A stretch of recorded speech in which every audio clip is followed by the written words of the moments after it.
প্রিয় দেশবাসী, আমরা একটি সব জায়গায় একই টি শার্ট কেন পরেন হাসনাত আবদুল্লাহ? এবার জানা গেল তার আসল রহস্য। বৈষম্য বিরোধী ছাত্র আন্দোলনের অন্যতম সমন্বয়ক হিসাবে শুরু থেকে সামনের সারিতে ছিলেন ঢাকা বিশ্ববিদ্যালয়ের ইংরেজি বিভাগের শিক্ষার্থী হাসনাত আবদুল্লাহ। সেই শুরু থেকে এখন পর্যন্ত একই টি শার্ট পরতে দেখা গেছে হাসনাত আবদুল্লাহকে।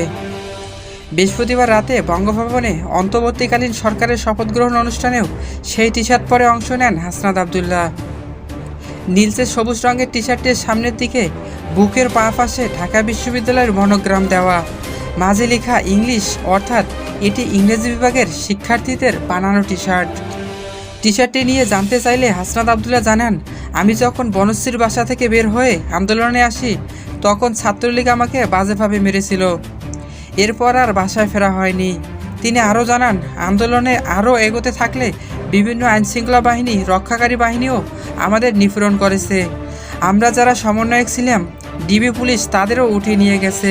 ফলে এই টি শার্টটি কিন্তু স্বৈরাচার মোকাবেলা সিম্বল। প্রতিজ্ঞা করেছিলাম যতক্ষণ পর্যন্ত এই স্বৈরাচার পতন না হচ্ছে ততক্ষণ পর্যন্ত আমি এটি খুলব না।